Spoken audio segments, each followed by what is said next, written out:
सुन रहे सारे ही मानयोग ਅਤੇ ਸਤਿਕਾਰ ਸਰੋਤਿਆਂ ਨੂੰ ਬਹੁਤ ਹੀ ਪਿਆਰ ਸਤਿਕਾਰ ਸਹਿਤ ਦੋਨੋਂ ਜੋੜ ਕੇ ਨਿੱਘੀ ਜਿਹੀ ਸਤਿ ਸ੍ਰੀ ਅਕਾਲ ਸਭ ਨੂੰ ਜੀ ਇਹਨੂੰ ਆਖਦੇ ਹਾਂ। ਸੋ ਤੇ ਪ੍ਰੋਗਰਾਮ ਖਬਰ ਤੇ ਨਜ਼ਰ ਦੇ ਵਿੱਚ ਆਪ ਸਭ ਦਾ ਸਵਾਗਤ ਹੈ। ਅੱਜ 1 ਅਗਸਤ ਦਿਨ ਹੈਗਾ ਜੀ ਵੀਰਵਾਰ। ਆਪਣੇ ਨਾਲ ਜੁੜ ਚੁੱਕੇ ਨੇ ਮਿੰਟੂ ਗੁਰੂਸਰੀਆ ਜੀ ਮਲੋਟ ਸਟੂਡੀਓਜ਼ ਤੋਂ। ਮਿੰਟੂ ਜੀ ਆਇਆਂ ਨੂੰ ਸਵਾਗਤ ਹੈ। ਸਤਿ ਸ੍ਰੀ ਅਕਾਲ। शुक्रिया जी सारिਆਂ ਨੂੰ सत श्री अकाल जी।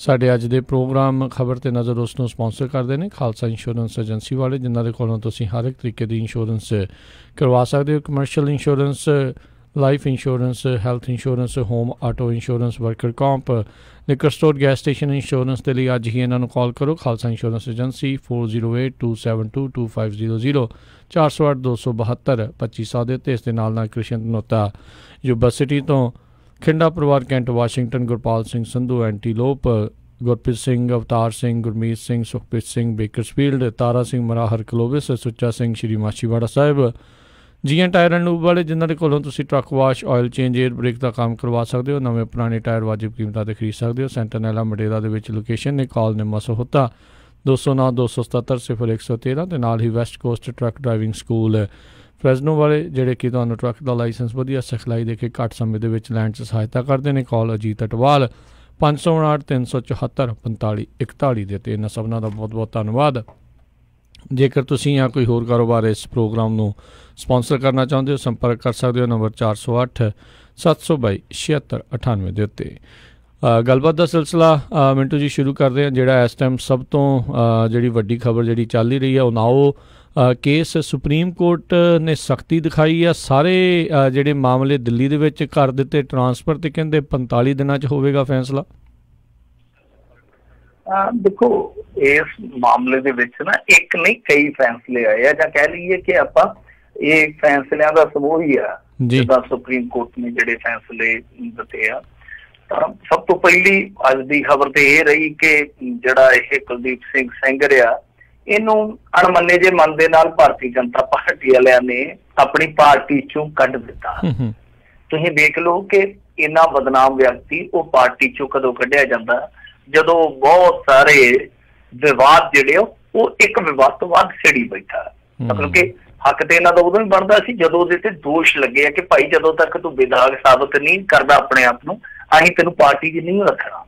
ਤੇ ਇਹ ਹੁਣ ਕੱਢ ਰਹੇ ਆ। ਖੈਰ, ਦੂਜੀ ਵੱਡੀ ਗੱਲ ਕਿ ਸੁਪਰੀਮ ਕੋਰਟ ਦੇ ਵਿੱਚ ਜਿਸ ਤਰੀਕੇ ਦਾ ਅੱਜ ਮਸਲਾ ਸੁਣਾਈ ਦਿੱਤਾ, ਦਿਖਾਈ ਦਿੱਤਾ, ਉਤੋਂ ਵੀ ਇੱਕ ਵੱਖਰੀ ਗੱਲ ਜਿਹੜੀ ਸੁਣਨ ਨੂੰ ਆਈ ਕਿ ਜਿਹੜੀ ਪੀੜਤਾ ਦੀ ਮਾਂ ਸੀ, ਉਹਨੇ 20 ਅਪ੍ਰੈਲ ਨੂੰ ਇੱਕ ਪਟੀਸ਼ਨ ਪਾਈ ਸੀਗੀ ਸੁਪਰੀਮ ਕੋਰਟ ਦੇ ਵਿੱਚ ਕਿ ਸਾਡੇ ਕੇਸ ਜਿਹੜੇ ਸਾਰੇ ਆ ਬਾਹਰ ਟਰਾਂਸਫਰ ਕਰ ਦਿੱਤੇ ਜਾਣ।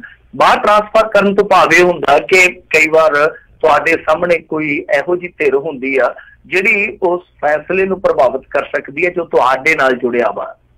ਤਾਂ ਇਸ ਕਰਕੇ ਤੁਹਾਡੇ ਕੋਲ ਇੱਕ ਹੱਕ ਹੁੰਦਾ ਕਿ ਤੁਸੀਂ ਕੇਸ ਜਿਹੜਾ ਉੱਥੋਂ ਬਦਲਾ ਸਕਦੇ ਹੋ। ਤਾਂ ਇਹਨਾਂ ਨੇ ਉਹ ਪਟੀਸ਼ਨ ਪਾਈ ਸੀ। ਕਮਾਲ ਦੀ ਗੱਲ ਹੈ ਕਿ ਉਹਦੇ ਤੇ 15 ਪਾਰਟੀਆਂ ਨੂੰ ਨੋਟਿਸ ਜਾਰੀ ਹੋਇਆ, ਔਰ ਇਹ ਤੋਂ ਵੀ ਕਮਾਲ ਦੀ ਗੱਲ ਆ ਕਿ 2 ਮਹੀਨੇ 12 ਦਿਨ ਤੱਕ ਉਹ ਨੋਟਿਸ ਜਿਹੜਾ ਉਹ ਸੁਪਰੀਮ ਕੋਰਟ ਦੀ ਰਜਿਸਟਰੀ 'ਚ ਪਿਆ ਰਿਹਾ, ਕਿਸੇ ਨੇ ਭੇਜਿਆ ਹੀ ਨਹੀਂ। ਇਹ ਵੇਖ ਲਓ ਕਮਾਲ ਦੀ ਗੱਲ ਆ। ਫਿਰ ਪੀੜਤਾ ਨੇ ਖੁਦ ਚਿੱਠੀ ਲਿਖੀ, ਉਹ ਚੀਫ ਜਸਟਿਸ ਆਫ ਇੰਡੀਆ ਤੱਕ ਪਹੁੰਚੀ ਨਹੀਂ, ਜਦ ਕਿ ਉਹ ਚਿੱਠੀ ਦੱਸਦੇ ਆ ਕਿ 20-22 ਜੁਲਾਈ ਦੇ ਕਰੀਬ ਪਹੁੰਚ ਗਈ ਸੀ। ਤਾਂ ਇਹ ਸਭ ਕੁਛ ਚੱਲ ਰਿਹਾ। ਹੁਣ ਦੇਖ ਲਓ ਜੁਡੀਸ਼ਰੀ ਦੇ ਵਿੱਚ ਵੀ ਕਿਸ ਤਰ੍ਹਾਂ ਦਾ ਮਾਹੌਲ ਆ। CJI ਨੇ ਫਿਰ ਇਸ ਮਾਮਲੇ ਤੇ ਅੱਜ ਸੁਣਵਾਈ ਕਰਨੀ ਸੀ। ਸੋ ਜਿਹੜੇ ਫੈਸਲੇ ਆਏ ਆ ਮੋਟੇ ਤੌਰ ਤੇ ਉਹ ਮੈਂ ਤੁਹਾਨੂੰ ਦੱਸ ਦਿੰਦਾ। ਕਈ ਆ ਜਿੱਦਾਂ ਸੁਪਰੀਮ ਕੋਰਟ ਨੇ ਸਾਫ਼ ਆਖਿਆ ਕਿ ਇਸ ਰੇਪ ਦੇ ਨਾਲ ਜੁੜੇ ਜਿਹੜੇ ਮੁੱਖ ਮੁਕੱਦਮੇ 45 ਦਿਨ 'ਚ ਪੂਰੇ ਕਰ ਦਿਓ। ਫਿਰ ਜਿਹੜਾ ਇਹ ਸੜਕ ਹਾਦਸਾ ਹੈ, ਇਹਦੇ ਵਿੱਚ 25 ਲੱਖ ਰੁਪਏ ਜੋ ਮੁੱਖ ਪੀੜਤ ਹੈ ਉਹਨੂੰ, ਤੇ 20 ਲੱਖ ਰੁਪਏ ਜਿਹੜਾ ਉਹਦਾ ਵਕੀਲ ਫੱਟੜ ਆ ਉਹਨੂੰ ਦੇਣ ਦੇ ਇਹਨਾਂ ਨੇ ਹੁਕਮ ਦਿੱਤੇ ਆ।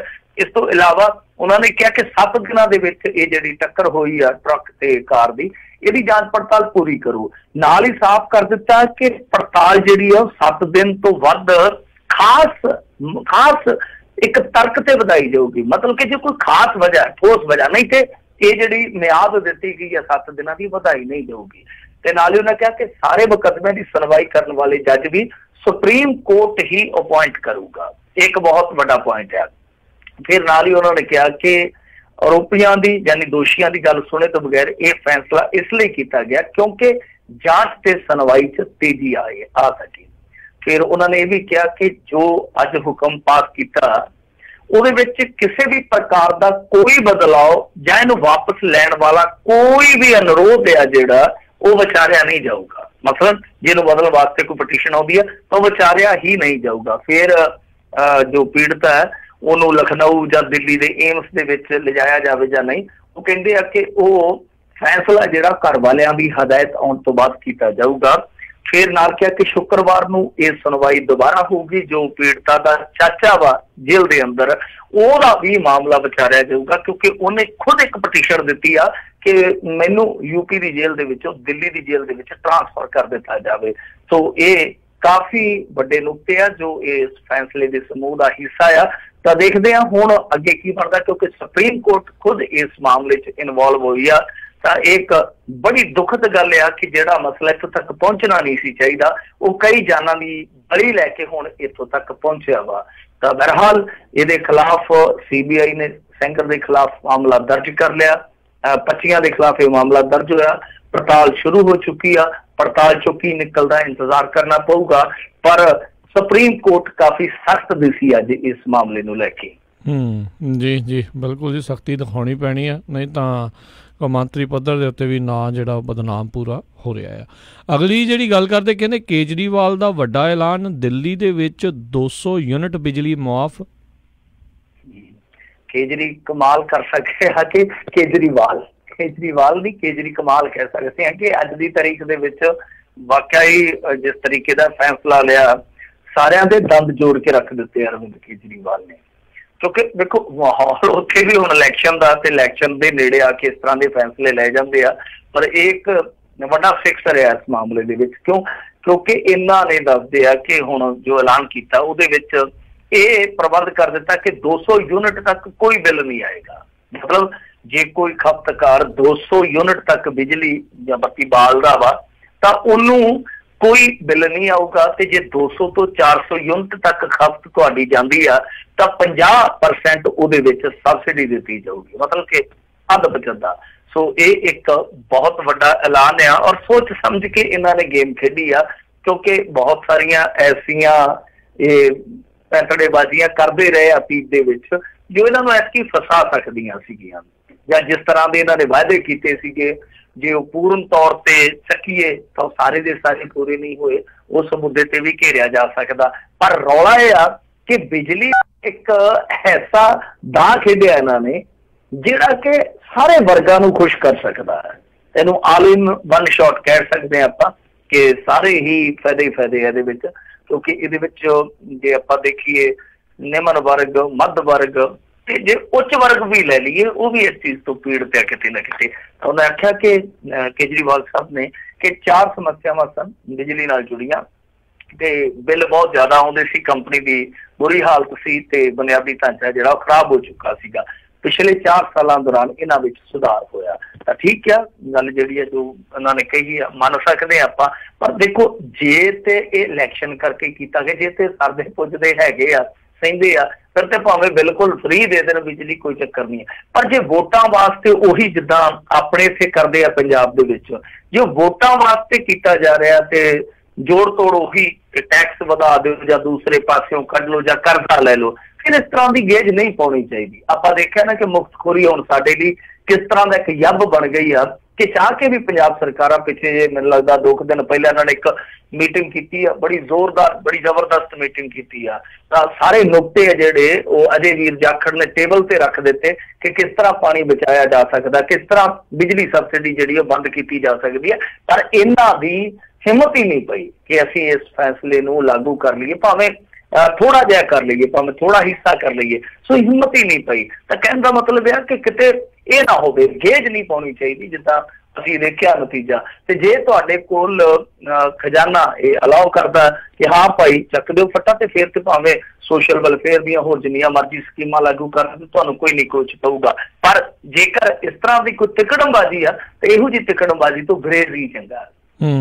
ਜੀ ਜੀ ਅਗਲੀ ਜਿਹੜੀ ਗੱਲ ਕਰਦੇ, ਕਹਿੰਦੇ ਹਰਭਜਨ ਸਿੰਘ ਨੇ ਸੋਸ਼ਲ ਮੀਡੀਆ ਤੇ ਦੁੱਖ ਸਾਂਝਾ ਕੀਤਾ ਤੇ ਸਰਕਾਰ ਕਹਿੰਦੀ ਵੀ ਕਰਦੇ ਆ ਪਤਾ।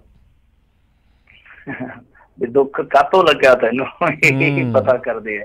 ਤਾਂ ਖੈਰ ਦੇਖੋ ਜੋ ਮਸਲਾ ਹੈ ਨਾ ਹਰਭਜਨ ਸਿੰਘ ਦੇ ਨਾਲ ਜੁੜਿਆ ਉਹ ਇਹ ਆ कि देखो पहली गल तो यह है कि क्रिकेट नूं कोई पसंद करे या ना करे, पर इस मामले दे विच गौर करने वाली गल यह आ कि हरभजन सिंह दा नाम खेड रतन पुरस्कार वास्ते गया ते वो हो गया रिजेक्ट, रद्द हो गया। ते रद्द होने का कारण क्योंकि हरभजन सिंह ने जिस तरीके की क्रिकेट खेडी है खेड रत्न वो प्राप्त कर सकता। कोई क्रिकेट नूं पसंद करे, हरभजन सिंह नूं पसंद करे या ना करे, वो अलग विषय, पर जिस तरीके दी उहदियां प्राप्तियां मेरे ख्याल दे नाल 300 तो वध मैच वो इंडिया लई खेडिया।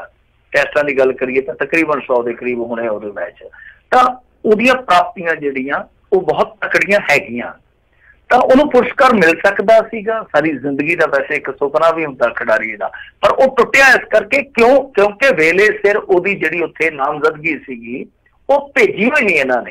तो जो तर्क दिता गया अगों रिजेक्शन का वो यही सीगा कि तरीक जिहड़ी मिथी गई सी म्याद तो बाद इन्होंने वो एंट्री भेजी, इस करके रिजेक्शन हुई आ।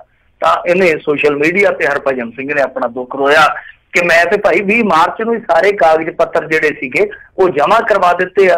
हुण जिहड़े राणा गुरमीत सिंह जी सोढी आ वो कहिंदे कि कोई नहीं असीं पता करवाउने आ कि कित्थे कमी पेशी रह गई, असीं तो वेले सिर घल दिता सीगा। पर यही राणा गुरमीत सिंह सोढी हुण ये ते कहिंदे आ कि असीं पता कराउने आ कि कित्थे कमी रह गई है, पर इहो ही आ सोढी साहब अज इन्हां ने हुण एक बेलोड़ा विवाद जिहड़ा वो परड़ी ते चाड़ दिता। तुहानूं पता ही होना कि खेड यूनीवर्सिटी का नाम है जिहड़ा वो भुपिंदर सिंह के नाम ते रख के एक ऐसा विवाद सहेड़ लिया इन्हां ने जिहड़ा कि मुकण ते नहीं आउंदा पिया। तां उत्थे इन्हां दी जिहड़ी सलाह सीगी वो यकदम टाइम पे वजी, क्योंकि कैप्टन अमरिंदर सिंह दसदे कि इंटरस्टेड नहीं सीगा, पर बावजूद इसके इन्हां ने जोर दे के आख्या कि नहीं नहीं रखना ही रखना।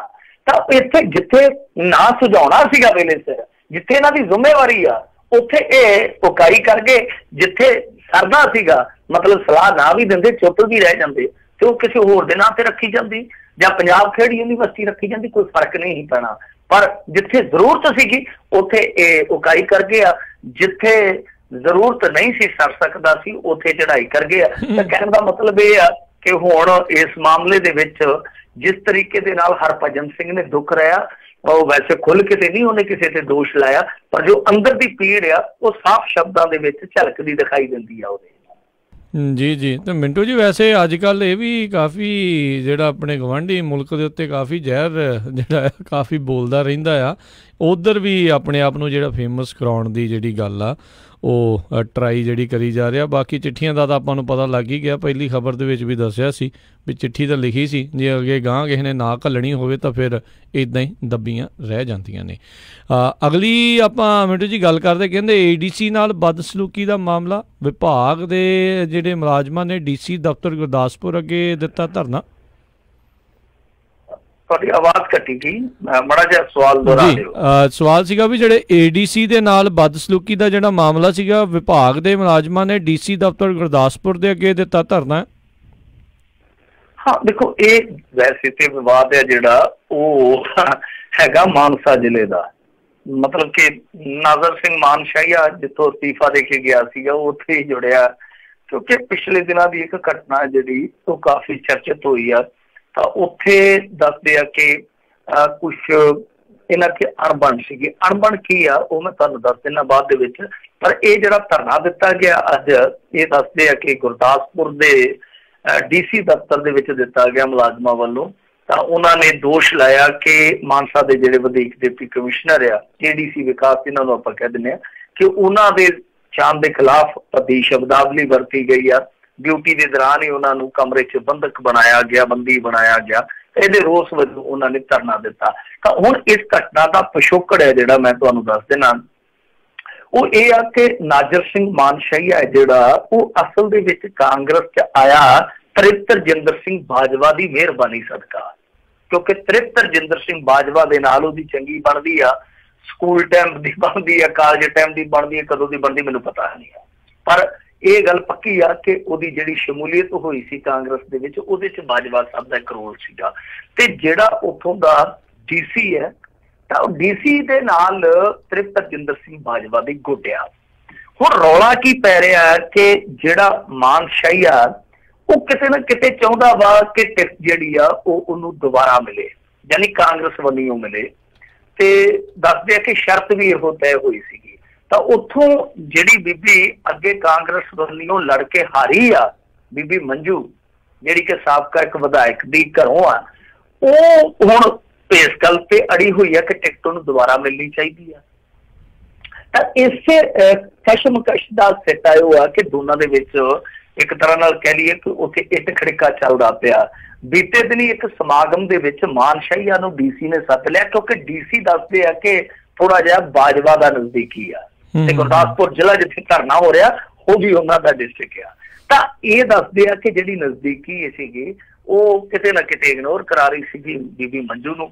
ਤਾਂ ਫਿਰ ਉਹ ਜਾ ਕੇ ਇੱਕ ਚੱਲਦੀ ਮੀਟਿੰਗ ਦੇ ਵਿੱਚ ਇਸ ਤਰ੍ਹਾਂ ਦਾ ਇੱਕ ਬਖੇੜਾ ਖੜਾ ਕਰ ਆਈ ਆ, ਜਿੱਥੋਂ ਇਹ ਗੱਲ ਨਿਕਲੀ ਆ। ਹੁਣ ਉੱਥੇ ਅੰਦਰ ਕੀ ਗੱਲ ਹੋਈ ਆ, ਕਿਹਨੇ ਕਿਹਨੂੰ ਕੀ ਕਿਹਾ, ਕਿਹੜਾ ਵਿਵਾਦ ਜਿਹੜਾ ਇੱਥੋਂ ਤੱਕ ਚਲੇ ਗਿਆ ਕਿ ਪਤੀ ਸ਼ਬਦਾਵਲੀ ਇਸਤੇਮਾਲ ਹੋਈ ਆ, ਉਹਨੂੰ ਨਹੀਂ ਪਤਾ। ਪਰ ਅਸਲ ਦੇ ਵਿੱਚ ਇਸ ਮਾਮਲੇ ਦਾ ਜਿਹੜਾ ਮੁੱਢ ਵੱਜਦਾ ਉਹ ਗਰੁੱਪਿਜ਼ਮ ਨਾਲ ਹੀ ਵੱਜਦਾ, ਕਿਉਂਕਿ ਦੋਵੇਂ ਗਰੁੱਪ ਕਿਤੇ ਨਾ ਕਿਤੇ ਇੱਕ ਦੂਜੇ ਨੂੰ ਪਛਾੜਨ ਚ ਲੱਗੇ ਆ। ਪਰ ਤ੍ਰਿਪਤ ਰਜਿੰਦਰ ਸਿੰਘ ਬਾਜਵਾ ਜਿਹੜਾ ਉਹ ਦੂਸਰੇ ਪਾਸੇ ਇੱਕ ਤਰ੍ਹਾਂ ਨਾਲ ਕਹਿ ਲਈਏ ਉਸ ਬੰਦੇ ਦੀ ਸਪੋਰਟ ਦੇ ਵਿੱਚ ਖੜਾ, ਜਿਹੜਾ ਬੰਦਾ ਕਿਸੇ ਸਮੇਂ ਕੀ ਥੋੜੇ ਮਹੀਨੇ ਪਹਿਲਾਂ ਤੱਕ ਉਹਨਾਂ ਦੇ ਵਿਰੋਧ ਦੇ ਵਿੱਚ ਖਲੋਤਾ ਸੀ। ਜੀ ਨਵਾਂ ਆਇਆ ਤੇ ਫਿਰ ਉਹਨੂੰ ਮਨਾ ਕੇ ਤਾਂ ਰੱਖਣਾ ਹੀ ਆ। ਅਗਲੀ ਜਿਹੜੀ ਮਿੰਟੂ ਜੀ ਗੱਲ ਕਰਦੇ, ਕਹਿੰਦੇ ਜਿਹੜੀ ਪੰਜਾਬ ਯੂਨੀਵਰਸਿਟੀ ਦੇ ਵਿੱਚ ਜੋਤਿਸ਼ ਦਾ ਕੋਰਸ ਚੱਲੇਗਾ, ਕਹਿੰਦੇ ਖਰੜ ਦਾ ਜੋਤਿਸ਼ ਕੇਂਦਰ ਚਲਾਵੇਗਾ। ਦੇਖੋ, ਜੋਤਿਸ਼ ਨੂੰ ਕੁਝ ਲੋਕ ਵਿਗਿਆਨ ਮੰਨਦੇ ਆ, ਇਹ ਵਿਗਿਆਨ ਹੈ ਜਾਂ ਨਹੀਂ ਹੈ ਇਹ ਇੱਕ ਬਹਿਸ ਦਾ ਵਿਸ਼ਾ, ਇਹ ਉਹਨਾਂ ਲੋਕਾਂ ਤੇ ਛੱਡ ਦੇਣਾ ਚਾਹੀਦਾ ਜਿਨ੍ਹਾਂ ਨੂੰ ਗਿਆਨ ਆ। ਪਰ ਜੋਤਿਸ਼ ਦਾ ਤੁਹਾਨੂੰ ਪਤਾ ਹੀ ਆ ਕਿ ਹਮੇਸ਼ਾ ਤੋਂ ਵਿਰੋਧ ਹੁੰਦਾ ਆ। ਪਰ ਹੁਣ ਦੱਸਦੇ ਆ ਕਿ ਐਸਟਰੋਲੋਜੀ ਭਾਵ ਜੋਤਿਸ਼ ਵਿਗਿਆਨ ਹੈ ਜਿਹੜਾ, ਜਿਵੇਂ ਮੈਂ ਤੁਹਾਨੂੰ ਕਿਹਾ ਕਿ ਜੋਤਿਸ਼ ਵਿਗਿਆਨ ਹੈ ਜਾਂ ਨਹੀਂ ਇੱਕ ਬਹਿਸ ਦਾ ਵਿਸ਼ਾ, ਇਹ ਉਹਨਾਂ ਲੋਕਾਂ ਤੇ ਛੱਡ ਦੇਣਾ ਚਾਹੀਦਾ ਜਿਹੜੇ ਬਹਿਸ ਕਰਦੇ ਆ। ਤਾਂ ਇਹਦਾ ਕੋਰਸ ਹੈ ਜਿਹੜਾ ਹੁਣ ਪੰਜਾਬ ਯੂਨੀਵਰਸਿਟੀ ਦੇ ਵਿੱਚ ਸ਼ੁਰੂ ਹੋਊਗਾ। ਸੋ ਦੱਸਦੇ ਆ ਕਿ ਬੀਤੀ 24 ਮਈ ਨੂੰ ਪੰਜਾਬ ਯੂਨੀਵਰਸਿਟੀ ਦੇ ਸੰਸਕ੍ਰਿਤ ਵਿਭਾਗ ਨੇ ਇੰਸਟੀਚਿਊਟ ਆਫ ਵੈਦਿਕ ਐਂਡ ਐਸਟਰੋਲੋਜੀਕਲ ਸਾਇੰਸ ਦੇ ਨਾਲ ਇੱਕ ਸਹਿਮਤੀ ਪੱਤਰ ਉੱਤੇ ਦਸਤਖਤ ਕੀਤੇ ਆ, ਤੇ ਦਸਤਖਤ ਜਿਹੜੇ ਆ ਉਹ ਆਨਰੇਰੀ ਡਾਇਰੈਕਟਰ ਆ ਜਿਹੜੇ ਸੁਧੀਰ ਬਾਤਿਸ਼ ਉਹਨਾਂ ਨੇ ਕੀਤੇ ਆ। ਤਾਂ ਇਸ ਤੋਂ ਬਾਅਦ ਫਿਰ ਇਹਨਾਂ ਦਾ ਜਿਹੜਾ ਇੰਸਟੀਚਿਊਟ ਆ ਖਰੜ ਦੇ ਵਿੱਚ ਸਨੀ ਇਨਕਲਾਬ 'ਚ ਉੱਥੇ ਚਲਾਇਆ ਜਾ ਰਿਹਾ, ਉਹਦੇ ਵਿੱਚ ਇਹ ਜਿਹੜਾ ਜੋਤਿਸ਼ ਵਿਗਿਆਨ ਹੈ ਪੜ੍ਹਾਇਆ ਜਾਊਗਾ। ਪਰ ਵੈਸੇ ਦੱਸਦੇ ਆ ਕਿ ਕਿਸੇ ਸਮੇਂ ਪੰਡਿਤ ਜਵਾਹਰ ਲਾਲ ਨਹਿਰੂ 1963 'ਚ ਇਸੇ ਯੂਨੀਵਰਸਿਟੀ ਦੀ ਜਿਹੜੀ ਉਹ ਲਾਇਬ੍ਰੇਰੀ ਨੇ AC ਜੋਸ਼ੀ ਲਾਇਬ੍ਰੇਰੀ, ਉਹਦਾ ਉਦਘਾਟਨ ਕਰਨ ਆਏ ਸੀ ਤੇ ਉਹਨਾਂ ਦਾ ਮੰਨਣਾ ਸੀਗਾ ਕਿ ਸਿਰਫ ਵਿਗਿਆਨ ਨਾਲ ਹੀ ਦੇਸ਼ ਦੀ ਭੁੱਖ, ਗਰੀਬੀ ਤੇ ਅਨਪੜ੍ਹਤਾ ਨੂੰ ਮਿਟਾਇਆ ਜਾ ਸਕਦਾ ਹੈ।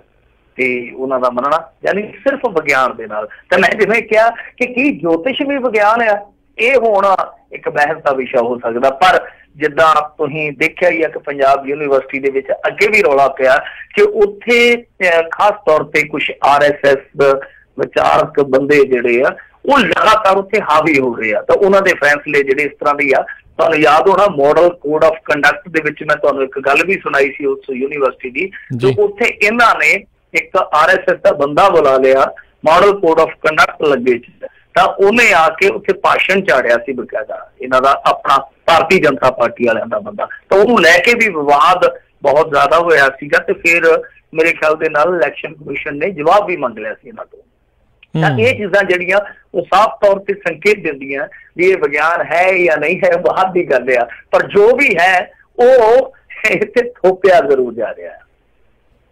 ਜੀ ਅਗਲੀ ਜਿਹੜੀ ਖਬਰ ਤੇ ਨਜ਼ਰ ਮਾਰੀਏ ਤਾਂ ਕਹਿੰਦੇ ਵਿਧਾਨ ਸਭਾ ਦੇ ਵਿੱਚ ਨਵਜੋਤ ਸਿੱਧੂ ਦੀ ਸੀਟ ਖਿਸਕ ਗਈ ਪਿੱਛੇ, ਸੁਖਬੀਰ ਦੀ ਢੀਂਡਸੇ ਨੇ ਮੱਲੀ ਆ। ਦੇਖੋ, ਨਵਜੋਤ ਸਿੰਘ ਸਿੱਧੂ ਜਿਹੜਾ ਉਹ ਆਪ ਹੀ ਵਿਚਾਰਾ ਪਿੱਛੇ ਖਿਸਕ ਗਿਆ, ਕਿਉਂਕਿ ਕੈਬਨਿਟ ਮਿਨਿਸਟਰ ਸੀਗਾ, ਹੁਣ ਤੇ ਸਿਰਫ ਵਿਧਾਇਕ ਰਹਿ ਗਿਆ। ਤਾਂ ਉਹ ਇੱਕ ਡੈਗਜ਼ੀਨੇਸ਼ਨ ਜੇ ਪਿੱਛੇ ਖਿਸਕਿਆ ਤਾਂ ਫਿਰ ਇਹਦਾ ਮਤਲਬ ਹੈ ਕਿ ਸੀਟ ਵੀ ਉਹਦੀ ਪਿੱਛੇ ਖਿਸਕੂਗੀ।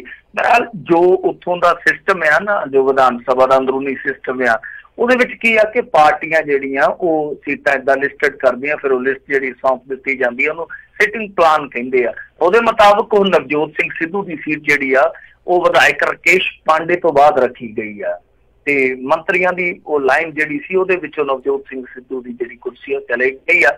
ਤਾਂ ਹੁਣ ਨਵਜੋਤ ਸਿੰਘ ਸਿੱਧੂ ਨੂੰ दूजी सीट मिली है। राकेश पांडे नूं जिहड़ी पहली सीट दी गई क्योंकि 5 वार दे विधायक आ, सीनियोरिटी कई बार इस मामले च देखी जाती है। तो उधर जिद्दां तुसीं कहा कि सुखबीर सिंह बादल है जिहड़े लोक सभा के मैंबर बन चुके, हुण जलालाबाद तो उन्हां दी विधायकी है जिहड़ी वो जा चुकी है, तो उन्हां दी सीट साबका वित्त मंत्री परमिंदर सिंह ढींडसा नूं दे दित्ती गई आ। तुहानूं चेते होना कि प्रकाश सिंह बादल नूं पहली सीट मिलदी आ ते फिर दूजी सीट जिहड़ी आ सुखबीर सिंह बादल नूं मिलदी आ, पर इत्थे परमिंदर सिंह ढींडसा नूं तरजीह दित्ती गई आ। तां मेरे ख्याल दे नाल जिस तरह परमिंदर सिंह ढींडसा नूं तरजीह दित्ती गई आ, तां जो अकालियां दी उत्थे रणनीति रहूगी ਉਹਦੇ ਦੋ ਧੁਰੇ ਸ਼ਾਇਦ ਰਹਿਣਗੇ ਮੇਰੇ ਖਿਆਲ ਦੇ ਨਾਲ। ਜਿੱਦਾਂ ਆਪਾਂ ਅੱਗੇ ਕਿਆਫਾ ਲਾਉਂਦੇ ਸੀ ਕਿ ਬਿਕਰਮ ਸਿੰਘ ਮਜੀਠੀਆ ਖੁੱਲਾ ਖੇਡੇਗਾ, ਤਾਂ ਲੱਗਦਾ ਕਿ ਪਰਮਿੰਦਰ ਸਿੰਘ ਢੀਂਡਸਾ ਵੀ ਹੈ ਜਿਹੜਾ ਉਹ ਉੱਥੇ ਕਾਫੀ ਤਰਜੀਹ ਤੇ ਰਹੇਗਾ। ਮਤਲਬ ਕਿ ਕਿਉਂਕਿ ਉਹ ਕਾਫੀ ਮੇਰੇ ਖਿਆਲ ਦੇ ਨਾਲ 4-5 ਵਾਰੀ ਦਾ ਵਿਧਾਇਕ ਆ ਪਰਮਿੰਦਰ ਸਿੰਘ ਢੀਂਡਸਾ, ਹਾਲਾਂਕਿ ਉਮਰ ਉਹਦੀ ਛੋਟੀ ਜੀ ਆ, ਮੈਨੂੰ ਪੱਕਾ ਨਹੀਂ ਪਤਾ ਕਿੰਨੇ ਵਾਰ ਦਾ ਵਿਧਾਇਕ ਆ, ਪਰ ਸੀਨੀਅਰਟੀ ਉਹਦੀ ਕਾਫੀ ਆ। ਤਾਂ ਕਹਿਣ ਦਾ ਮਤਲਬ ਇਹ ਆ ਕਿ ਉਹ ਵਿੱਤ ਮੰਤਰੀ ਵੀ ਆ, ਪੜ੍ਹਿਆ ਲਿਖਿਆ ਵੀ, ਹਾਂ ਥੋੜਾ ਹਮਲਾਵਰ ਨਹੀਂ ਹੈ, ਸ਼ਾਂਤ ਸੁਭਾਅ ਦਾ ਬੰਦਾ, ਪਰ ਉਹ ਵੀ ਜਿਹੜੀ ਸੀਨੀਅਰਟੀ ਆ ਉਹਦਾ ਜਿਹੜਾ ਤਜਰਬਾ ਉਹਦਾ ਲਾਹਾ ਅਕਾਲੀ ਦਲ ਲੈਣ ਦੀ ਫਰਾਕ ਦੇ ਵਿੱਚ ਜ਼ਰੂਰ ਰਹੇਗਾ। ਬਾਕੀ ਨਵਜੋਤ ਸਿੰਘ ਸਿੱਧੂ ਉੱਥੇ ਕੀ ਕਰਦਾ ਇਹ ਵੀ ਇੱਕ ਵੇਖਣ ਵਾਲੀ ਗੱਲ ਹੋਊਗੀ, ਕਿਉਂਕਿ ਨਵਜੋਤ ਸਿੰਘ ਸਿੱਧੂ ਕਈ ਵਾਰ ਪਿਛਾਂ ਨੂੰ ਵੀ ਝਟਕਾ ਦੇ ਦਿੰਦਾ, ਐਸੀ ਬੰਦੂਕ ਹੈ ਨਵਜੋਤ ਸਿੰਘ ਸਿੱਧੂ, ਕੀ ਐਸਾ ਝਟਕਾ ਦੇਊਗਾ? ਇਹਦੇ ਵਾਸਤੇ ਬੰਦੋਬਸਤ ਕੀਤੇ ਜਾ ਰਹੇ ਆ, ਕਿਉਂਕਿ ਦੱਸਦੇ ਆ ਕੱਲ ਹਾਕੀ ਤੇ ਕ੍ਰਿਕਟ ਦੀ ਤੁਹਾਨੂੰ ਪਤਾ ਵੈਸੇ ਤੇ ਅਣਬਣ ਆ, ਦੋਨੇ ਇੱਕ ਦੂਜੇ ਨੂੰ ਪਛਾੜਦੇ ਆ, ਪਰ ਕੱਲ ਪ੍ਰਗਟ ਸਿੰਘ ਦੱਸਦੇ ਆ ਕਿ ਨਵਜੋਤ ਸਿੰਘ ਸਿੱਧੂ ਦੇ ਘਰ ਗਿਆ ਤੇ 2-2.5 ਘੰਟੇ ਰਹੇ, ਇਕੱਠਿਆਂ ਨੇ ਰੋਟੀ ਬਾਟੀ ਵੀ ਕੀਤੀ ਆ। ਤੇ ਦੱਸਦੇ ਇਹ ਆ ਕਿ ਇਹ ਜਿਹੜਾ ਪ੍ਰਗਟ ਸਿੰਘ ਦਾ ਦੌਰਾ ਸੀਗਾ ਨਵਜੋਤ ਸਿੰਘ ਸਿੱਧੂ ਦੇ ਗ੍ਰਹਿ ਦੇ ਵਿੱਚ, ਇਹ ਇਸੇ ਕਰਕੇ ਸੀਗਾ ਕਿ ਨਵਜੋਤ ਸਿੰਘ ਸਿੱਧੂ ਦੇ ਨਾਲ ਸਾਰੀਆਂ ਚੀਜ਼ਾਂ ਜਿਹੜੀਆਂ ਉਹ ਸੌਟ ਆਊਟ ਕਰ ਲਈਆਂ ਜਾਣ ਇਸ ਤੋਂ ਪਹਿਲਾਂ ਕਿ ਸੈਸ਼ਨ ਸ਼ੁਰੂ ਹੋਵੇ। ਪਰ ਸੈਸ਼ਨ ਹੈ ਜਿਹੜਾ ਉਹ ਉਹੀ ਸੈਸ਼ਨ ਆ ਲੈ ਦੇ ਕੇ 2 ਦਿਨ ਦਾ, ਕਿਉਂਕਿ ਕੱਲ ਤੋਂ ਸ਼ੁਰੂ ਹੋਣਾ, ਸ਼ੁੱਕਰਵਾਰ ਤੋਂ ਸ਼ਰਧਾਂਜਲੀ ਸਮਾਗਮ ਹੋ ਕੇ ਉਸ ਤੋਂ ਬਾਅਦ ਸ਼ਨੀਵਾਰ ਦੀ ਛੁੱਟੀ, ਸੌ ਤੇ ਮੰਗਲ 3 ਬੈਠਕਾਂ ਹੋਣੀਆਂ। 3 ਬੈਠਕਾਂ ਦੇ ਵਿੱਚੋਂ ਉੱਠਕ ਬੈਠਕਾਂ ਕਿੰਨੀਆਂ ਹੁੰਦੀਆਂ ਤੇ ਪੰਜਾਬ ਦੇ ਮੁੱਦਿਆਂ ਦੀ ਕਿੰਨੀ ਗੱਲ ਹੁੰਦੀ ਆ, ਸਮਾਂ ਦੱਸ ਦੂਗਾ। ਜੀ ਜੀ ਜੀ। ਅਗਲੀ ਜਿਹੜੀ ਗੱਲ ਕਰਦੇ ਕਹਿੰਦੇ ਅਧਿਆਪਕਾਂ ਦੀ ਜਿਹੜੀ ਆਨਲਾਈਨ ਬਦਲੀਆਂ ਵਿੱਚ ਵੀ ਹੁਣ ਰੌਲਾ ਪਿਆ ਗਿਆ। ਦੇਖੋ ਇਹਨਾਂ ਦਾ ਰੌਲਾ ਕਿਸੇ ਵੀ ਮਾਮਲੇ 'ਚ ਨਿਬੜਦਾ ਨਹੀਂ ਪਿਆ। ਬਦਲੀਆਂ ਵਾਲਾ ਇੰਨਾ ਕਦੇ ਵੀ ਰੌਲਾ ਨਹੀਂ ਸੀ ਸੁਣਿਆ ਜਿੰਨਾ ਹੁਣ 8-10 ਸਾਲਾਂ ਤੋਂ ਪੈਂਦਾ ਆ। ਵੈਸੇ ਬਦਲੀਆਂ ਵੀ ਇੱਥੇ ਇੱਕ ਸਿਸਟਮ ਦੇ ਵਿੱਚ ਕਮਾਈ ਦਾ ਸਾਧਨ ਆ ਜੀ। ਬਦਲੀਆਂ ਜਿਹੜੀਆਂ ਅਧਿਆਪਕਾਂ ਦੀਆਂ ਬਦਲੀਆਂ ਪਿਛਲੇ ਕੁਝ ਮਹੀਨਿਆਂ ਤੱਕ ਰਹੀਆਂ ਵਿਧਾਇਕਾਂ ਦੇ ਹੱਥ ਦੇ ਵਿੱਚ ਤੇ ਚੰਗੇ ਉਹਨਾਂ ਨੇ ਹੱਥ ਧੋਤੇ ਆ। ਜੇ ਆਪਾਂ ਦੇਖੀਏ ਤਾਂ ਇਹ ਹਮੇਸ਼ਾ ਹੀ ਰਿਹਾ। ਬਦਲੀਆਂ ਇੱਕ ਬਹੁਤ ਵੱਡਾ ਕਹਿ ਲਈਏ ਕਿ ਹਥਿਆਰ ਆ ਸਿਆਸਤ ਵਾਸਤੇ ਕਮਾਈ ਦਾ, ਤੇ ਉਹ ਵੀ ਦੌਰ ਆ ਪੰਜਾਬ ਦੇ ਵਿੱਚ ਜਦੋਂ ਵੀਡੀਓ ਪੱਧਰ ਦੇ ਲਾਏ ਜਾਂਦੇ ਸੀ ਅਫਸਰ, ਤੇ ਉਦੋਂ 1.5-2 ਲੱਖ ਬਦਲੀਆਂ ਦਾ। ਇੱਥੋਂ ਤੱਕ ਕਿ ਥਾਣੇਦਾਰਾਂ ਦੇ ਚੰਗੇ ਥਾਣਿਆਂ ਦੇ ਵਿੱਚ ਤਬਾਦਲੇ ਦਾ ਵੀ ਲੱਖ ਰੁਪਈਆ 2-2 ਲੱਖ ਰੁਪਈਆ ਆਮ ਗੱਲ ਹੈ। ਸੋ ਇਹ ਇੱਕ ਹਕੀਕਤ ਹੈ। ਜੇ ਕੋਈ ਸਬੂਤ ਮੰਗੇ, ਸਬੂਤ ਨਹੀਂ ਮੈਂ ਦੇ ਸਕਦਾ, ਆਫ ਦੀ ਰਿਕਾਰਡ ਤੁਸੀਂ ਕਿਸੇ ਵੀ ਅਫਸਰ ਤੋਂ ਪੁੱਛ ਲਿਓ, ਕਿਸੇ ਵੀ ਮੁਲਾਜ਼ਮ ਤੋਂ ਪੁੱਛ ਲਿਓ, ਤੁਹਾਨੂੰ ਇਹ ਕਹਾਣੀ ਦੱਸ ਦੂਗਾ ਕਿ ਇਹ ਤਬਾਦਲੇ ਵੀ ਹੈ ਜਿਹੜੇ ਉਹ ਕਿਸੇ ਨਾ ਕਿਸੇ ਇੱਕ ਕਮਾਈ ਦਾ ਸਾਧਨ ਆ। ਤਾਂ ਕਮਾਈ ਕੌਣ ਲੋਕ ਕਰਦੇ ਆ? ਜਿਨ੍ਹਾਂ ਨੇ ਭ੍ਰਿਸ਼ਟਾਖੋਰੀ ਰੋਕਣੀ ਹੁੰਦੀ ਆ। ਸੋ ਇਹ ਇੱਕ ਫੰਡਾ, ਤਾਂ ਇਹਨਾਂ ਨੇ ਇਸ ਚੀਜ਼ ਨੂੰ ਰੋਕਣ ਵਾਸਤੇ ਆਨਲਾਈਨ ਤਬਾਦਲੇ ਦਾ ਫੰਡਾ ਲਿਆਂਦਾ, ਜਿਹੜਾ ਕਿ ਪਹਿਲੇ ਦਿਨ ਹੀ ਪੰਗਾ ਬਣ ਗਿਆ। ਤਾਂ ਇਹ ਆ ਕਿ ਜਿੱਦਾਂ ਕੱਲ ਮੁੱਖ ਮੰਤਰੀ ਸਾਹਿਬ ਨੇ ਬਟਨ ਨੱਪ ਕੇ ਸਭ ਕੁਛ ਸ਼ੁਰੂ ਕੀਤਾ ਸੀਗਾ, ਤੇ ਪਹਿਲਾਂ ਹੀ ਇੱਕ ਵਿਵਾਦ ਹੈ ਜਿਹੜਾ ਉਹ ਇਉਂ ਉੱਠ ਖੜਿਆ, ਕਿਉਂਕਿ ਦੱਸਦੇ ਆ ਕਿ ਸਰਕਾਰੀ ਸੀਨੀਅਰ ਸੈਕੰਡਰੀ ਸਕੂਲ ਜਾਪਤੜੀ ਦੀ ਪੰਜਾਬੀ ਅਧਿਆਪਕ ਕਮਲਜੀਤ ਕੌਰ ਨੇ ਮੋਹਾਲੀ ਨੇੜਲੇ ਪਿੰਡ ਚਾਚੂ ਮਾਜਰਾ ਸਰਕਾਰੀ ਸਕੂਲ ਵਿੱਚ ਆਪਣੀ ਬਦਲੀ ਲਈ ਆਨਲਾਈਨ ਅਪਲਾਈ ਕੀਤਾ ਸੀਗਾ। ਤਾਂ ਉਹਨਾਂ ਦੀ ਕਾਰਗੁਜ਼ਾਰੀ ਸੰਬੰਧੀ ਸਕੂਲ ਮੁਖੀ ਵੱਲੋਂ ਤਸਦੀਕ ਵੀ ਕੀਤਾ ਗਿਆ ਸੀ ਉਹਨਾਂ ਨੂੰ। ਪਰ ਦੱਸਦੇ ਆ ਕਿ ਉਹਨਾਂ ਦੇ 134 ਨੰਬਰ ਸੀ, ਪਰ ਉਹਨਾਂ ਨੂੰ ਅੱਖੋਂ ਪਰੋਖੇ ਕਰਕੇ 116 ਨੰਬਰ ਵਾਲੀ ਜਿਹੜੀ ਅਧਿਆਪਕਾ ਸੀਗੀ ਉਹਨੂੰ ਸਰਕਾਰੀ ਸਕੂਲ ਝੰਜੇੜੀ ਦੇ ਵਿੱਚ ਪੰਜਾਬੀ ਅਧਿਆਪਕਾ ਵਜੋਂ ਤੈਨਾਤ ਵੀ ਕਰ ਦਿੱਤਾ ਗਿਆ। ਸੋ ਇਹ ਰੌਲਾ ਪਿਆ। ਹਾਲਾਂਕਿ ਕ੍ਰਿਸ਼ਨ ਕੁਮਾਰ ਹਮੇਸ਼ਾ ਦੀ ਤਰ੍ਹਾਂ ਕਹਿੰਦੇ ਆ ਕਿ ਸਭ ਅੱਛਾ, ਸਭ ਕੁਛ ਠੀਕ ਠਾਕ ਆ, ਪਰ ਜੋ ਤੁਹਾਡੇ ਸਾਹਮਣੇ ਮੈਂ ਇੱਕ ਖਬਰ ਦੱਸ ਰਿਹਾ ਟ੍ਰਿਬਿਊਨ ਦੀ, ਉਹ ਆਪ ਹੀ ਦੱਸਦੀ ਹੈ ਕਿ ਕਿਸ ਤਰੀਕੇ ਨਾਲ 116 ਵਾਲੀ ਟੀਚਰ ਜਿਹੜੀ ਸੀਗੀ ਉਹ ਆਪਣੀ ਪਸੰਦੀਦਾ ਜਗ੍ਹਾ ਲੈ ਗਈ, ਜਿਹੜੀ 134 ਵਾਲੀ ਸੀ ਉਹ ਰਹਿ ਗਈ ਆ। ਤਾਂ ਤਬਾਦਲਿਆਂ ਦੀ ਖੇਡ ਇਹੋ ਜਿਹਾ ਆ। ਜਿਹੜੇ ਨਵੇਂ ਅਧਿਆਪਕ ਭਰਤੀ ਹੋਏ 3499 ਸ਼ਾਇਦ, ਤਾਂ ਉਹਨਾਂ ਦੇ ਵਿੱਚ ਇੱਕ ਵਰਗ ਐਸਾ ਹੈ ਜਿਹੜਾ ਕਿ ਇਸ ਟਾਈਮ ਬੇਸਿਕ ਪੇ ਤੇ ਸੇਵਾਵਾਂ ਦੇ ਰਿਹਾ। ਜੇ ਉਹਨਾਂ ਦਾ ਹਾਲ ਪੁੱਛੋਗੇ, ਉਹ 250 ਕਿਲੋਮੀਟਰ ਦੂਰ ਆ। ਹੁਣ ਪੱਕੇ ਰੈਗੂਲਰ ਜਿਹੜੇ ਆ ਉਹ ਤੇ ਚਲੋ ਫਿਰ ਵੀ ਥੋੜੇ ਸੌਖੇ, ਤਨਖਾਹ ਉਹਨਾਂ ਦੀ ਭਾਰੀ ਆ, ਤੇ ਜਿਹੜੇ ਬੇਸਿਕ ਪੇ ਵਾਲੇ 10-15 ਹਜ਼ਾਰ ਰੁਪਏ ਆ ਤਾਂ 250 ਕਿਲੋਮੀਟਰ ਤੇ ਬੈਠੇ ਆ। ਤੇ ਤੁਸੀਂ ਦੇਖੋ ਕਿ ਜਿਹੜੀ ਸੱਜ ਵਿਆਹੁਤਾ ਹੋਊਗੀ ਉਹ ਕਿੰਨੀ ਔਖੀ ਹੋਊਗੀ 250 ਕਿਲੋਮੀਟਰ ਤੇ ਜੋ ਔਰਤ ਕੱਲੀ ਆ, ਮੰਨ ਲਓ ਅਨਮੈਰਿਡ ਆ, ਉਹ ਵੀ ਕਿੰਨੀ ਔਖੀ ਹੋਊਗੀ। ਉੱਥੇ ਟਿਕਾਣਾ ਬਣਾਉਣਾ ਕਿੰਨਾ ਔਖਾ। ਤਾਂ ਸਟ੍ਰੈਸ ਦੇ ਵਿੱਚ ਅਧਿਆਪਕ ਜਦੋਂ ਰਹੂਗਾ, ਪੜਾਊਗਾ ਕੀ ਕਿ ਇੱਕ ਤੇ ਪੱਲੇ 'ਚ ਰੁਪਈਆ ਤੁਹਾਡੇ 10-15 ਹਜ਼ਾਰ ਪੈਂਦਾ, ਤੇ ਉੱਤੋਂ ਇਹੋ ਜਿਹੀ ਖੱਜਲ ਖੁਆਰੀ ਤੁਹਾਡੇ ਪੱਲੇ ਆ ਕਿ ਤੁਸੀਂ ਧਿਆਨ ਹੀ ਨਹੀਂ ਦੇ ਸਕਦੇ ਪੜ੍ਹਾਈ 'ਤੇ। ਤਾਂ ਖੈਰ ਇਹ ਸਾਰਾ ਸਿਸਟਮ ਜਿਹੜਾ ਉਹ ਠੀਕ ਕਰਨਾ ਚਾਹੀਦਾ ਇਹਨਾਂ ਨੂੰ। ਤਬਾਦਲੇ ਆ ਜਿਹੜੇ ਮੈਰਿਟ ਦੇ ਆਧਾਰ ਤੇ ਜਿੱਦਾਂ ਇਹਨਾਂ ਨੇ ਕੀਤੇ ਆ ਕਰ ਦੇਣ, ਕਿ ਪੁਆਇੰਟਸ ਟੇਬਲ ਬਣਾਇਆ ਜਾਊਗਾ, ਉਹਦੇ ਵਿੱਚ ਜਿਨ੍ਹਾਂ ਦੇ ਵੱਧ ਪੁਆਇੰਟ ਹੋਣਗੇ ਉਹਨਾਂ ਨੂੰ ਮਨਚਾਹੀ ਜਗ੍ਹਾ ਜਿਹੜੀ ਦਿੱਤੀ ਜਾਊਗੀ। ਠੀਕ ਆ, ਇਹ ਵਧੀਆ ਫਾਰਮੈਟ ਹੈ, ਪਰ ਗੱਲ ਇਹ ਆ ਕਿ ਪਾਰਦਰਸ਼ਤਾ ਲਾਜ਼ਮੀ ਹੋਣੀ ਚਾਹੀਦੀ ਆ। ਪਹਿਲਾ ਗ੍ਰੈਂਡ ਤੇ ਇਸ ਮਾਮਲੇ ਨੂੰ ਲੱਗ ਹੀ ਗਿਆ, ਆਪਣੇ ਸਾਹਮਣੇ ਆਈ ਗਿਆ ਅਖਬਾਰਾਂ 'ਚ। ਜੀ ਜੀ। ਅਗਲੀ ਜਿਹੜੀ ਆਪਾਂ ਗੱਲ ਕਰਦੇ, ਕਹਿੰਦੇ ਬੇਅਦਬੀ ਦੇ ਮਾਮਲੇ ਦੇ ਵਿੱਚ ਜਿਹੜੇ ਡੇਰਾ ਪ੍ਰੇਮੀ ਆ ਉਹਨਾਂ ਦੇ ਉੱਤੇ ਦੋਸ਼ ਤੈਅ। ਮਿੰਟੂ ਜੀ, ਇਹ ਮਸਲਾ ਨਾ ਜਿਹੜਾ ਹਾਂਜੀ ਇਹ ਮਸਲਾ ਜਿਹੜਾ ਉਹ ਮਲਕੇ ਪਿੰਡ ਦੇ ਵਿੱਚ ਜਿਹੜੀ ਬੇਅਦਬੀ ਹੋਈ ਸੀਗੀ, ਉਸ ਬੇਅਦਬੀ ਦੇ ਨਾਲ ਜੁੜਿਆ ਵਾ। ਤਾਂ ਇਹਦੇ ਵਿੱਚ 5 ਡੇਰਾ ਪ੍ਰੇਮੀਆਂ ਦੇ ਖਿਲਾਫ ਦੋਸ਼ ਜਿਹੜੇ ਆ ਉਹ ਤੈਅ ਕਰ ਦਿੱਤੇ ਗਏ। ਦੋਸ਼ ਤੈਅ ਤੋਂ ਭਾਵ ਇਹ ਹੁੰਦਾ ਚਾਰਜਸ ਫਰੇਮ, ਜਿਹਨੂੰ ਆਪਾਂ ਕਹਿ ਦਿੰਦੇ, ਅੰਗਰੇਜ਼ੀ ਦਾ ਸ਼ਬਦ ਹੈ ਜਿਹੜਾ ਜੁਡੀਸ਼ਰੀ ਦੇ ਵਿੱਚ ਇਸਤੇਮਾਲ ਕੀਤਾ ਜਾਂਦਾ। ਤਾਂ ਇਹ ਜਿਹੜੇ 5 ਆ ਉਹ ਹੁਣ ਦੋਸ਼ਾਂ ਦਾ ਸਾਹਮਣਾ ਕਰਨਗੇ, ਉਹਨਾਂ ਦੇ ਉੱਤੇ ਦੋਸ਼ ਕਰ ਦਿੱਤੇ ਗਏ ਆ। ਇੱਕ ਹੈਗਾ ਮੇਰੇ ਖਿਆਲ ਦੇ ਨਾਲ ਪ੍ਰਿਥਵੀ ਸਿੰਘ, ਇੱਕ ਕੋਈ ਬਾਬਾ ਅਮਰਦੀਪ ਸਿੰਘ ਆ, ਕੋਈ ਬਾਬਾ ਦੀਪ ਸਿੰਘ ਆ, ਇੱਕ ਮਿੱਠੂ ਸਿੰਘ ਆ। ਇਹ ਸਾਰੇ ਜਿਹੜੇ ਦੱਸਦੇ ਆ ਕਿ ਨਵਾਸੀ ਮਲਕੇ ਦੀ ਆ। ਇਹਨਾਂ ਦੇ ਖਿਲਾਫ 5 ਜਣੇ ਦੇ ਖਿਲਾਫ ਇਹ ਜਿਹੜੇ ਦੱਸਦੇ ਆ ਕਿ ਚਲਾਨ ਪੇਸ਼ ਕਰਕੇ ਦੋਸ਼ ਫਰੇਮ ਕੀਤੇ ਗਏ ਆ। ਤਾਂ ਹੁਣ ਇਹਨਾਂ ਦੇ ਖਿਲਾਫ ਮੁਕੱਦਮਾ ਚੱਲੂਗਾ। ਪਰ ਦੇਖਣ ਵਾਲੀ ਗੱਲ ਇਹ ਹੈ ਨਾ ਕਿ ਇੱਕ ਪਾਸੇ ਤੇ ਡੇਰਾ ਪ੍ਰੇਮੀਆਂ ਨੂੰ ਕਲੀਨ ਚਿੱਟ ਮਿਲ ਰਹੀ ਆ ਕਲੋਜ਼ਰ ਰਿਪੋਰਟ ਦੇ ਰਾਹੀਂ, ਦੂਸਰੇ ਪਾਸੇ ਪੁਲਿਸ ਜਿਹੜੀ ਆ ਉਹ ਠੋਸ ਸਬੂਤਾਂ ਦੇ ਤਹਿਤ ਚਾਰਜਸ ਫਰੇਮ ਕਰਦੀ ਪਈ ਆ। ਇਹ ਬੜੀ ਦਿਲਚਸਪ ਗੱਲ ਬਣ ਜਾਂਦੀ ਆ ਕਿ ਇੱਕ ਪਾਸੇ ਇੱਕ ਮਾਮਲੇ ਦੇ ਵਿੱਚ ਚਾਰਜਸ ਫਰੇਮ ਹੋ ਰਹੇ ਆ ਉਸੇ ਡੇਰੇ ਦੇ ਪੈਰੋਕਾਰਾਂ ਦੇ ਖਿਲਾਫ, ਜਿਸ ਡੇਰੇ ਦੇ ਪ੍ਰੇਮੀਆਂ ਨੂੰ ਦੂਸਰੇ ਪਾਸਿਓਂ ਕਲੀਨ ਚਿੱਟ ਮਿਲ ਰਹੀ ਆ। ਤੇ ਬੜੀ ਗੱਲ ਜਿਹੜੀ ਵੈਸੇ ਆਪਸ ਦੇ ਵਿੱਚ ਹੋ ਸਕਦਾ ਇਹਨਾਂ ਦਾ ਕਨੈਕਸ਼ਨ ਨਾ ਹੋਵੇ, ਪਰ ਘਟਨਾਵਾਂ ਤੇ ਇੱਕੋ ਨੇ ਨਾ, ਘਟਨਾਵਾਂ ਤੇ ਇੱਕੋ ਨੇ। ਬੇਸ਼ੱਕ ਦੋਸ਼ੀਆਂ ਦਾ ਕੋਈ ਕਨੈਕਸ਼ਨ ਨਾ ਹੋਊਗਾ। ਤਾਂ ਵੇਖਣ ਵਾਲੀ ਗੱਲ ਇਹ ਹੈ ਨਾ ਕਿ 15 'ਚ ਹੀ ਇਹ ਘਟਨਾ ਵਾਪਰੀ ਸੀਗੀ। ਉਸ ਤੋਂ ਬਾਅਦ ਮੇਰੇ ਖਿਆਲ ਦੇ ਨਾਲ ਇਹਨਾਂ ਨੂੰ ਪਿਛਲੇ ਸਾਲ ਹੀ ਗ੍ਰਿਫਤਾਰ ਕੀਤਾ ਗਿਆ ਸੀ, ਇਹਨਾਂ ਗ੍ਰਿਫਤਾਰੀਆਂ ਦੇ ਨਾਲ ਹੀ। ਤਾਂ ਜਦੋਂ ਉਦੋਂ ਹੀ ਘਟਨਾ ਹੋਈ ਆ, ਉਸ ਤੋਂ ਬਾਅਦ 3 ਸਾਲ ਇਕੱਠਿਆਂ ਦੀ ਗ੍ਰਿਫਤਾਰੀ ਹੋਈ ਆ। ਤਾਂ ਇੱਕ ਮਾਮਲੇ ਦੇ ਵਿੱਚ ਕਲੋਜ਼ਰ ਰਿਪੋਰਟ ਆ ਜਾਣੀ, ਦੂਸਰੇ ਦੇ ਵਿੱਚ ਚਾਰਜਸ ਫਰੇਮ ਹੋ ਜਾਣੇ। ਤਾਂ ਕਿਤੇ ਨਾ ਕਿਤੇ ਜਿੱਦਾਂ ਹੁਣ ਇੱਕ ਕੌਮੀ ਤਫਤੀਸ਼ੀ ਏਜੰਸੀ ਆ ਉਹ ਇੱਕ ਪਾਸੇ ਖੜੀ ਆ, ਦੂਸਰੇ ਪਾਸੇ ਲੋਕਲ ਪੁਲਿਸ ਖੜੀ ਆ। ਲੋਕਲ ਪੁਲਿਸ ਉਹ ਆ ਜਿਹੜੀ ਪਹਿਲਾਂ 3 ਸਾਲ 2 ਸਾਲ ਕੁਛ ਵੀ ਨਾ ਕਰ ਸਕੀ ਤੇ ਹੁਣ ਯਕਦਮ ਸਰਗਰਮ ਹੋ ਗਈ ਆ। ਤੇ ਉੱਤੇ ਉਹ ਏਜੰਸੀ ਆ ਜਿਹਨੂੰ ਸੁਪਰੀਮ ਕੋਰਟ ਵੀ ਕਹਿੰਦਾ ਕਿ ਪਿੰਜਰੇ ਕਾ ਤੋਤਾ। ਸੋ ਸਮਝ ਤੋਂ ਪਰੇ ਆ ਸਾਰਾ ਕੰਮ ਹੈ ਜਿਹੜਾ ਰਲ ਗਾਢਿਆ ਗੱਡਮੱਡ ਹੋਇਆ ਪਿਆ। ਜੀ ਜੀ ਜੀ। ਤੇ ਬਹੁਤ ਬਹੁਤ ਮਿੰਟੂ ਜੀ ਤੁਹਾਡਾ ਧੰਨਵਾਦ, ਤੁਸੀਂ ਸਾਡੇ ਨਾਲ ਜੁੜੇ ਇਹਨਾਂ ਖਬਰਾਂ ਬਾਰੇ ਤੁਸੀਂ ਜਾਣਕਾਰੀਆਂ ਦਿੱਤੀਆਂ। ਅਗਲੀ ਵਾਰ ਤੱਕ ਲਈ ਬੜੀ ਮਿਹਰਬਾਨੀ ਜੀ। ਸਤਿ ਸ਼੍ਰੀ ਅਕਾਲ, ਸਤਿ ਸ਼੍ਰੀ ਅਕਾਲ। ਤੇ ਸੋ ਤੇ ਇੱਥੇ ਹੀ ਸਾਡਾ ਅੱਜ ਦਾ ਇਹ ਪ੍ਰੋਗਰਾਮ ਹੁਣ ਸਮਾਪਤ ਹੈ। ਮਿਲਦੇ ਹਾਂ ਅਗਲੀ ਵਾਰ, ਉਦੋਂ ਤੱਕ ਲਈ ਮੇਰੇ ਵੱਲੋਂ ਵੀ ਪਿਆਰ ਭਰੀ ਸਤਿ ਸ਼੍ਰੀ ਅਕਾਲ। ਜਿਉਂਦੇ ਵਾਸਤੇ ਜੋ ਵਾਸਤੇ ਖੇਲਦੇ ਰਹੋ, ਸੁਣਦੇ ਰਹੋ ਪੰਜਾਬੀ ਰੇਡੀਓ USA।